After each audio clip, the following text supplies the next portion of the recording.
are pre-2000. Wes, you are post-2000. Murph, let's start it off with you. You draw the year 1969. 1969 for Murph. And Wes, you get 2008. As the great boxing referee Mills Lane used to say, let's get it on.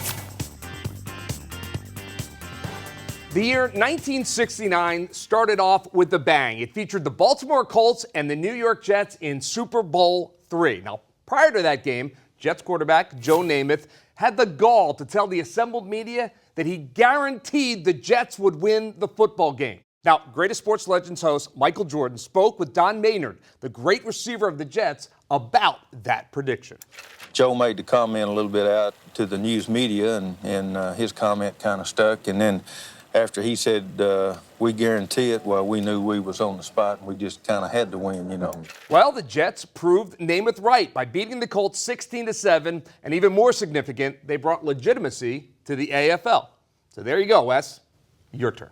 Oh, so you want to talk about Super Bowls? Sure. Okay, well, how about 2008? That's the year the New York Giants faced off against the New England Patriots. The Patriots, of course, that year were rocking a perfect record of 19-0. You had Tom Brady and Randy Moss on the same team, breaking records all season long. However, the Giants ultimately ended up winning in a shocking upset. Yeah, not bad, but did anyone guarantee a win? How about this? Let's keep going in 2008. It's also the year Tiger Woods overcame a knee injury to win the U.S. Open, his 14th Grand Slam title. Essentially, that victory marked the end of Tiger's great run. So I dare you to top that. Okay, my pleasure. I can do that. In the NBA Finals in 1969, the Lakers faced off against the Celtics. It featured Bill Russell versus Wilt Chamberlain, and it would be Russell's final season.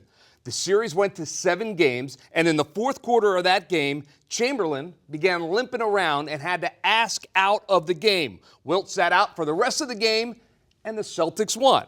So afterwards, Russell felt cheated. Even though he won the game, it was without his chief nemesis on the court. Now, Greatest Sports Legends interviewed both Russell and Chamberlain after that event.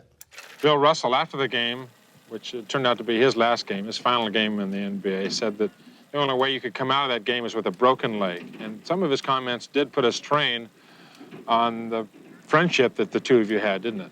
So I thought maybe it was something that someone had misquoted Russell as saying. Later on, I found out it wasn't a misquote. And I probably should have said that because he hadn't done anything to me.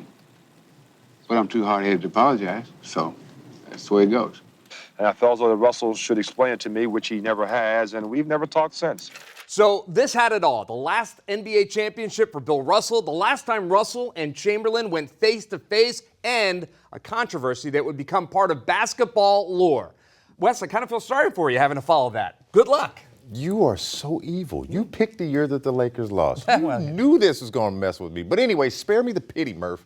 Let's take it back to 2008 again. I would be remiss if I didn't remind you, it was an Olympic year. Yeah.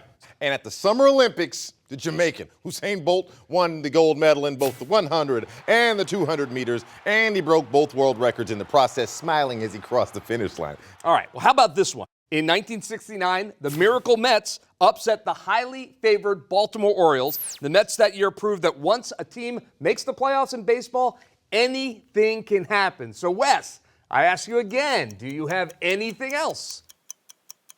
Maybe you forgot. 2008. Your Phillies won the World Series. Yes, that I remember well. But clearly, it was a year to remember, 1969, that is. True it was, but again, bested only by 2008 and all the glory that I just shared with both of you. I compare this to a prize fight, gentlemen. I mean, Wes, you really landed a lot of punches, but then Murph came in there with the haymakers.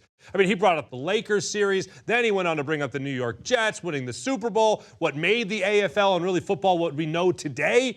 Talk about the Mays and Mets, where I got to give credit for 1969. Murph wins this one, man. It's tied 1-1.